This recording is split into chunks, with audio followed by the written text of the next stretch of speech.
Rebecca Silvestri, VP of Sales and Marketing with Local Profile. And this is Local Leaders, an interview series with incredible local leaders. Today, I'm super excited to be talking to Dorly Roy. She's the she is the creative director at Golden Light Creative. Now then, Dorly, I'm pretty sure you're not just the creative director. Say hi. Hi. Hi. Yep, you're right. I am the creative director of my business, but I also own it. I founded it. I've been doing photography now almost 15 years. I started in college. And like most artists, I think, I went through my starving artist phase where I thought, art's not going to make any money. This is just a fun hobby. So I had my 9 to 5, my safe job, and I did art on the weekends. I did art in the evenings. It really sustained me. But what I love about it is, as you know, Rebecca, I photograph mainly women business leaders. And because of the way that I did it, because I didn't leave my day job, which a lot of people will say, go pursue your passion and burn the boats and just go for it. That didn't work for me. I needed to have like a safe income. I needed to make sure I had groceries, and I like to shop. I needed shopping money. I needed a mortgage. I needed stuff for my family. So I didn't leave my day job. I sort of did it in conjunction for a long, long time. And then finally, because of that, I had the freedom to really look for clients that I wanted to work with. And that's a lot of women business leaders, philanthropic leaders. I do a lot of social media influencers and celebrities, but my favorite are actually family leaders. So women who are nurturing partners who are going out and doing amazing things, or raising children who are, running the world. I'm really picky, and I was really lucky that I got to do it slowly and only take clients that I wanted to take. That's incredible. Yeah. Right now, things have changed. How have you found running your business through COVID-19? So when COVID was first a thing in March, like most people, I had just come back from New York. So I had gone with my brother to Fashion Week, and we saw a few masks. And my assistant here had said, "Do not go. Have you not heard of coronavirus? Don't go." And I was like, "Ugh, it's an overreaction."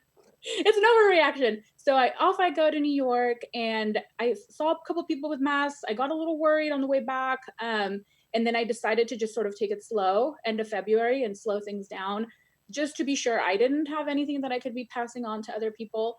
And then in March, when, it hit the fan, I I made the conscious decision with some other business owner friends of mine that we were going to be the example, and we were going to close before we were asked to close, which is really hard when you need your business to survive, when employees depend on you, and we have vendors that are freelancers. So a lot of our freelancers depend on us. So we totally shut it down for 2 months, and it was not great.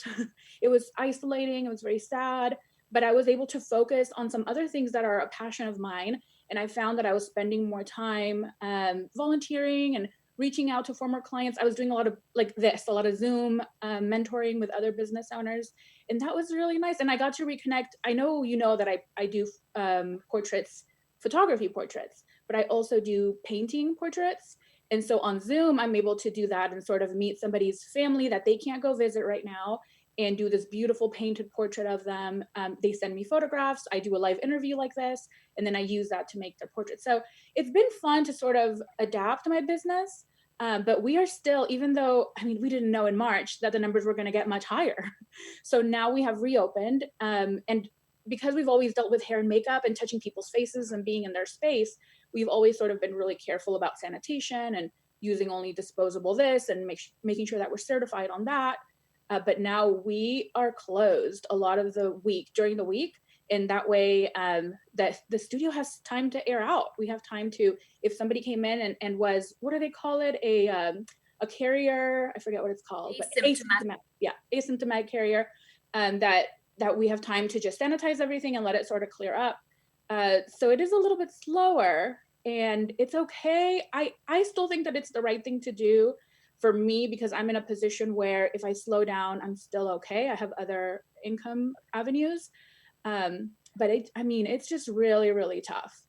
Part of me does wish that we had, as a state, just shut it down completely. So we could have really flattened the curve and we would be able to reopen fully now and not have to worry. But I photograph a lot of philanthropic clients who Yeah. donate thousands of dollars, sometimes hundreds of thousands, sometimes millions of dollars to local nonprofits. And then the nonprofits say, well, what do you give a person that has everything? And so they send them to me and I get to make their beautiful portraits. But usually when someone is in a position to donate that much money, they're not very young. They're a little bit older. They were established, and it's their Yeah. legacy that they're passing on, which means that sometimes they're 70 plus years old, and they're coming to my beautiful downtown Plano studio, and it needs to be clean and it needs to be safe, and my hair and makeup artist needs to be masked up and with a face shield and all the things. And then because I do family leaders, people are coming in pregnant or coming in with newborns, and the same thing. I'm dealing with a population that everybody deserves to be treated with a lot of respect and a lot of care, but especially these populations, I just would not want that on my shoulders. So it's tough, but I'm happy. That's awesome. Well, we just had a question come in from Catherine Jimenez, who I'm Oh, sure you know. yeah. She says, how do you manage your schedule to find time to feed all of your passions? Well, because I've had to slow down, I did actually find that I'm a lot more available during the week. And like most people, my life sort of changed after George Floyd died.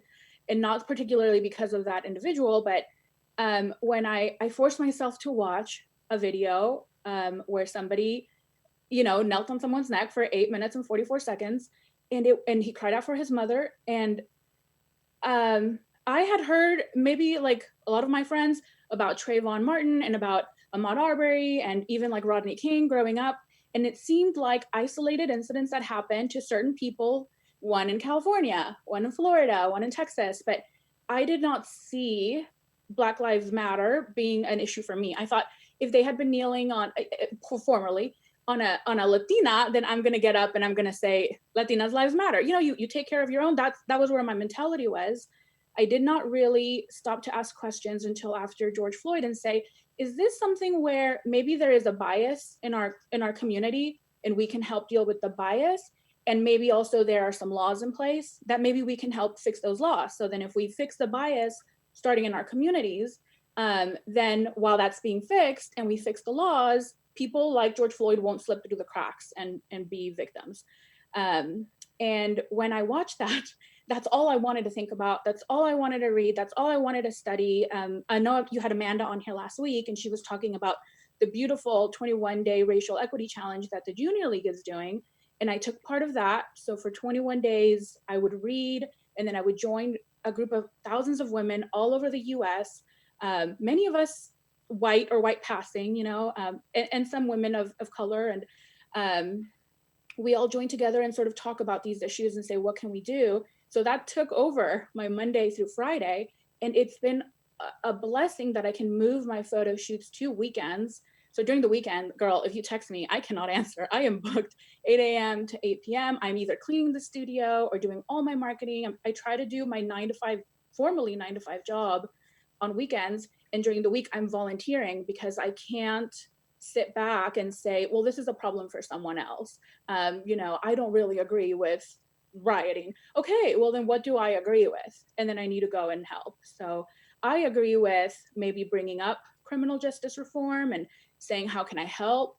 And I agree with maybe, making sure that people, especially, we have a big gap between the very, very wealthy and the very, very poor in the US. And like you, I've lived abroad. I studied in Europe and I've lived in other countries. And there is a wealth gap in many places. There's wonderful things about the US and things that are not so wonderful, and wonderful things about Europe and things that are not so wonderful. But one of the things I noticed when I came home from Europe after studying there is how much you can feel that rift between the very, very wealthy and the very, very, very poor.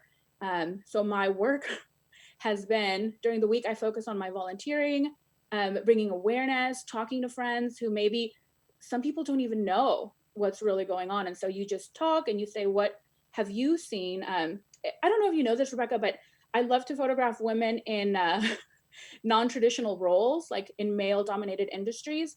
So I photograph a lot of women police officers all over the country, including Dallas, but and a lot in Texas mostly. But talking to women police officers about their take about what's going on has been really eye-opening for me, because you see people every part of the spectrum, just like in our friend groups, you see people who, like me, are like, let's go, let's clean it up, let's roll up our sleeves, let's work. You see people who are in the middle who are like, I had no idea this is an issue, I'm not really sure how I feel about it, but I'm open to talk about it, and that's it, that's all I can commit to.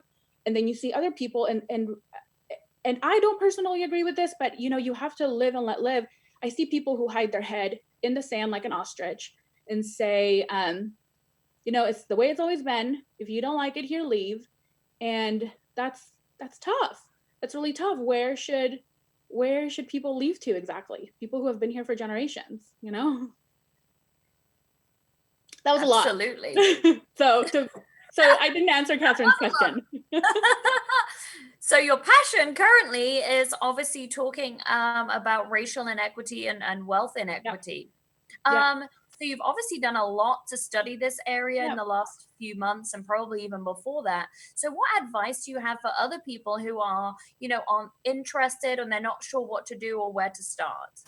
I would say, and this can be really tough, but I would say that there are groups out there who are already doing the work. The Equal Justice Initiative, they've been doing the work for decades. The ACLU of Texas is great, but ACLU nationwide deals with some of these issues, and you can kind of go dip your toes in the water and just learn. And at first, things are going to come up, and it's going to kind of hurt, and it's going to make you say, "That's crazy. That is not racist. That is not what that is." And then if you just sit for a moment and just have like the benefit of the doubt, pretend that this is someone that, like, Rebecca, if you called me and you said the photo shoot that you did for me, Dorly, really hurt me, part of me could say, Rebecca, I've done this for 15 years, girl. Like, you're the problem, not me.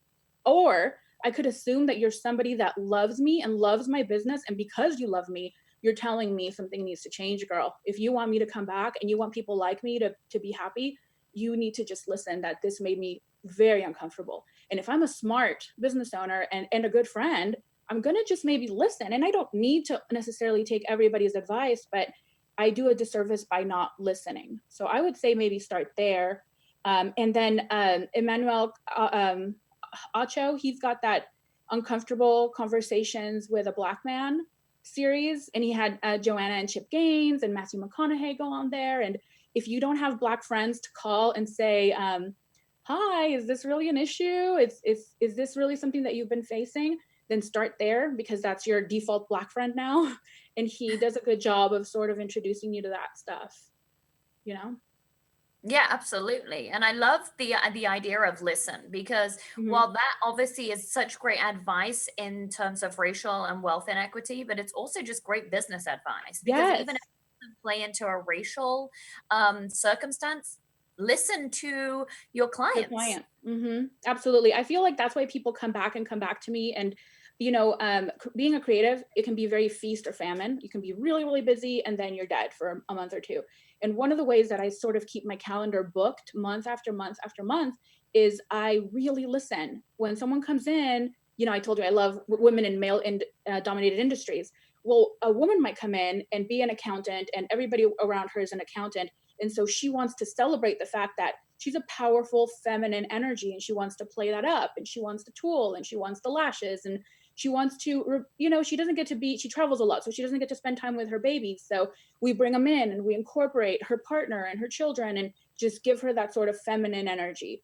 Or in that same exact role, she could come in and say, Dorly, I'm in a male dominated industry, and I don't want people to think what people sometimes think is that I'm too girly for this, that I slept my way to the top, that I only got my position because I wear red lipstick and heels. So play that down. They don't tell you that, Rebecca. They just sort of like, you just have to listen. You have to listen to the body language. You have to listen to what they say they want and what they say their biggest successes have been and their biggest failures, and then deliver. And so if someone comes and spends 3 hours with me, they know I'm going to deliver. If they didn't want girly, they didn't get super girly. And if they didn't want masculine, they didn't get masculine, gender neutral. They got what they wanted. So yeah. But I think that's been the really big difference. Is it doesn't seem like it today because I'm just but I am actually a very quiet, good listener. I feel very passionate about this. So if you ask me, girl, I'm gonna tell you. Well, that's what you're here for. Yeah. Well, someone else you know, Catherine Riggle, Aw. has a question for us. First of all, she says, "You are so talented," which we all agree. And she says, "What advice could you provide to other small business owners to pivot their services to themselves to keep themselves and their clients safe?" I would say that it is not for like, as a business owner, I have a lot of power, which is a little bit scary. I mean, I can go in with a mask, or I can choose not to. You know, I can make my employees wear masks, or I can just let it slide if they don't wear one. So I think if you really care about your community, you err on the side of overcautious. I mean, if this whole thing is blown out of proportion and it's not that big a deal, the worst thing you're going to do is be a little bit uncomfortable. I think most people are in that position. And of course, I've heard the arguments of, I get a lot of anxiety under my mask, and you don't know what it's like to not be able to breathe, or not be able to, like, I lip read, so it's hard because I'm deaf. I understand that there are specific challenges for specific people, but in the most part, and certainly in my case, while I don't love wearing a mask, and you can't see my beautiful lipstick when I wear a mask, it is something that is helpful. I would say there are lots of industry groups. So in my field, portrait photography specifically, and high-end luxury portrait photography at that, we have a small group of like 8,000 of us, but we chat on Facebook, and we'll argue, but we'll say, what is everybody doing? Some people are only doing photo shoots outside, and I love that. It is very hot in Texas, so I'll do that very early in the morning. But for me, it's okay if someone comes to the studio, if I have some time between clients to open the doors, and we Clorox everything before and after. And that's worked for me. Texas just gives us a lot of leeway. So I would say, make the decisions with your heart, not just with your wallet. It may hurt a little bit to lose a little bit of money, or to be spending more on cleaning supplies, but in the long run, if your clients are dead, your business is going to suffer also. So I mean, that's so horrible to say, but what's good for the goose is good for the gander. Is that true? It's Mhm. harsh, but true. All right, Catherine has another question. She Ooh. says, "Who are some of your favorite social justice influencers?" Oh my gosh. We have a lot of really good local people. So Bree Clark of the Iman Project, I love her. She speaks on her business, but she also speaks on criminal justice reform, and she has a personal connection to that. So you'll really have to follow her, and it's her story to tell. But she's got a really unique perspective on criminal justice, and she's Black, and she's a mother, and so you get to see that from her lens. But I find it's so funny, like the influencers who are like food bloggers, um, like Ask Food Bitch, she doesn't really talk. That's not really her. I'm sorry, that's not really her expertise.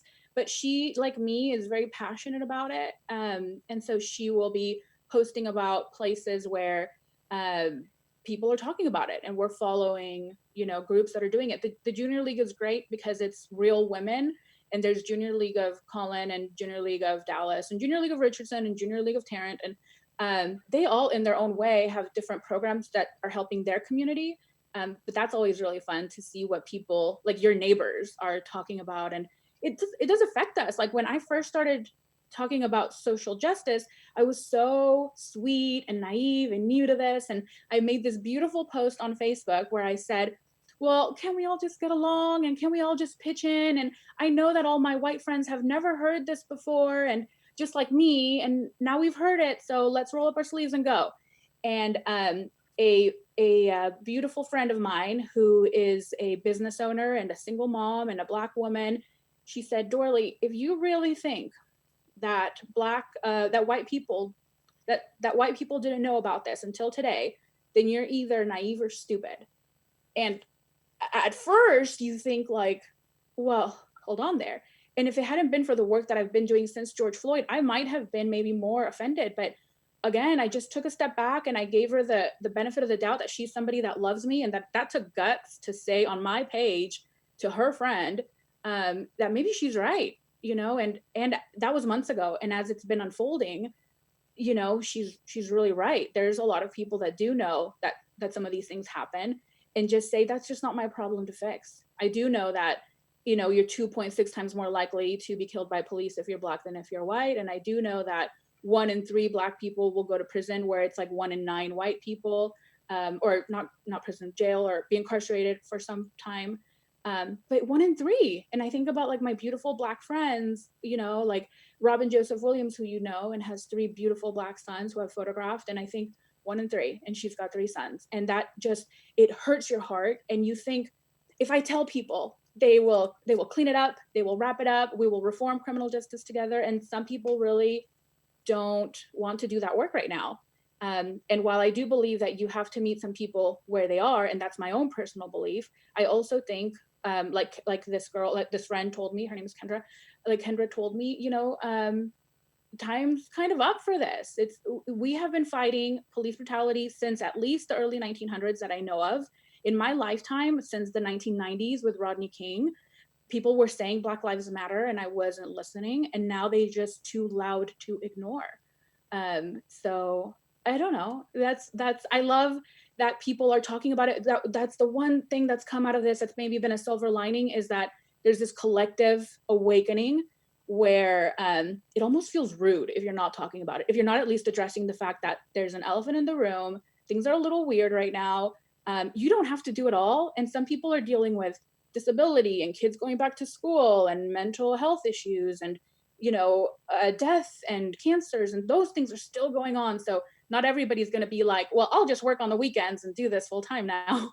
But we can all do a little piece. We can all maybe say, I'm just going to listen and open up the conversation, and maybe follow a couple more Black people on social media and see what their point of view is, and try to endeavor to purchase from Black vendors a little bit. There's that 15% pledge going around on social, is where I've seen it, where businesses are doing it, and then individuals are doing it too. They're saying, I'm going to buy a candle anyway, maybe I'll buy it from a Black candle maker. I'm going to buy a dress anyway, maybe I'll support a local business, and it happens to be owned by someone who's Black. And I'm Latina, so you would think that I would be saying, buy also from Asian businesses, buy also from Hispanic businesses. Of course, do all those things too. And if your white friends own businesses, buy from them too. But make a conscious effort to sort of expand your horizons a little bit, and dip your toes in water you haven't dipped your toes in before. Now, before we wrap up, this reminds me of a conversation you and I had months and months ago. So we're at our Exitos, a leadership Yeah. summit for Latino leaders. And I was super surprised to discover that you are actually a Latina. Yeah. And first of all, that event was so wonderful to go to. I've been talking to my friend Marina De La Garza a lot about how there's just not a lot of good quality events for Latina leaders or Latinx leaders. And we sort of try to put together, what lawyers do we know, and what business owners do we know that might want to get involved and talk and commingle. But I don't wear it like a I don't wear like a patch, Mexican flag patch. And I think that I look white. I'm the oldest of 5, and I'm the one that looks the whitest. I mean, everybody else going down, my other 3 brothers and my sister, you can kind of tell they've got a little bit of, a little bit of a tan, and they have a little bit of like the curlier hair and things that I wasn't blessed with. But it's funny. I really connected with my Latina-ness when I went abroad for the first time, and I was studying in Europe, and I studied in Holland. And it's just like Plano. It's flat, flat, flat, except that it rains all the time. It's cloudy, and wonderful, wonderful people. But we have built this bad reputation as Americans of all of us, of some of us have been kind of rude when we go abroad, and we don't try new foods, and we refuse to speak anything but English. But then when people come here, we also want them to speak English. So I didn't want to say, when I was introduced and they were like, oh, you better not be from America, I was like, oh no, I am from Mexico. And that's the first time that I started to really talk about it, because I was raised in El Paso, but my Mexican dad married my Mexican mom in Mexico and had a Mexican baby in Mexico named Dorly, and I'm here now. And then when I was very young, we moved to El Paso. And in El Paso, a lot of people are half Mexican, a quarter Mexican. It's not, or other Latin American descent, but I'm Mexican, and it wasn't like a big deal until I came actually to Plano. And when I moved to Plano, Plano has a smaller percentage of Latino population. In fact, we have a higher, Asian American population, and I've met more Black people here in Dallas, Plano area than I had in El Paso. Just the population is just different. And it's been great, but I noticed I didn't really fit in with the Mexican kids. I didn't listen to the Spanish music all day, every day. I didn't speak Spanish at school. I spoke it at home with my parents, but even then I still kind of speak a lot of English with them. But it's been interesting. I feel like when I walk into a boardroom or I'm speaking to a group of leaders, I don't feel like the token minority.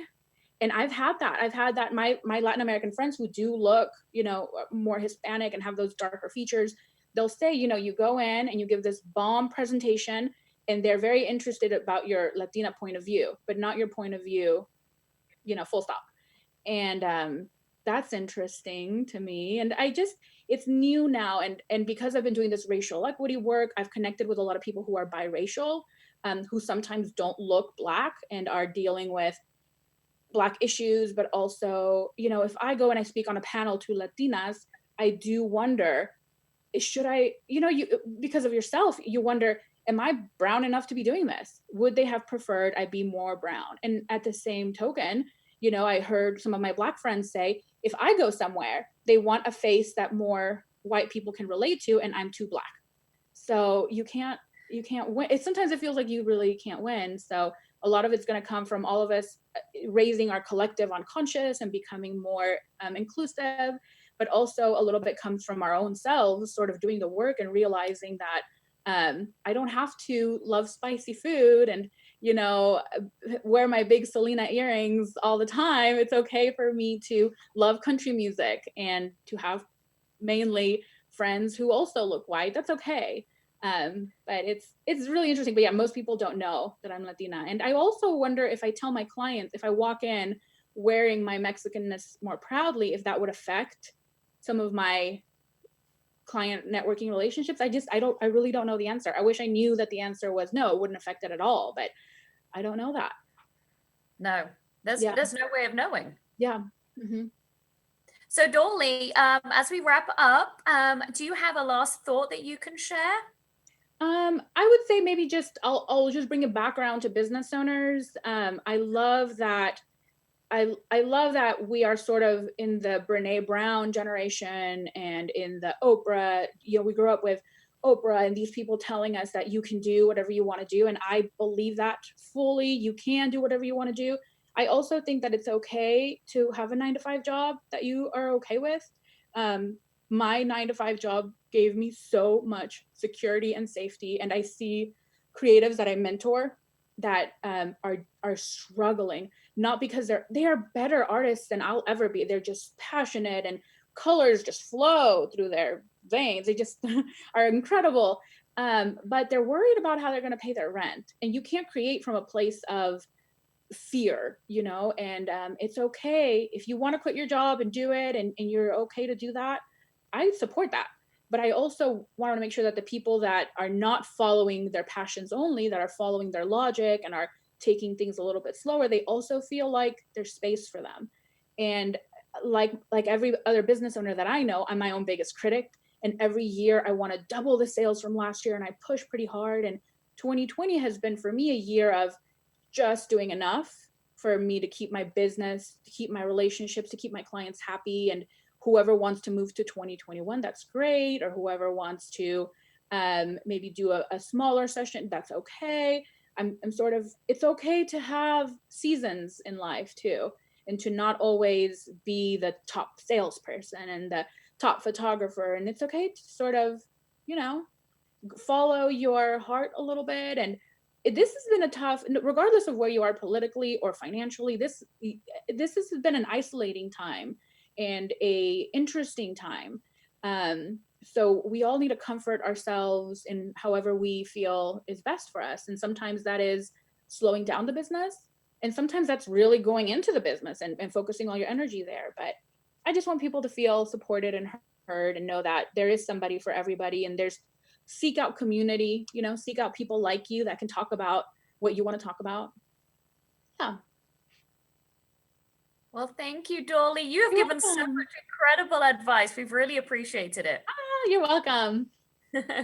Well, and thank you everyone for watching. We'll be back next week, Tuesday at 11:30 on Facebook Live. We look forward to seeing you again. Bye bye.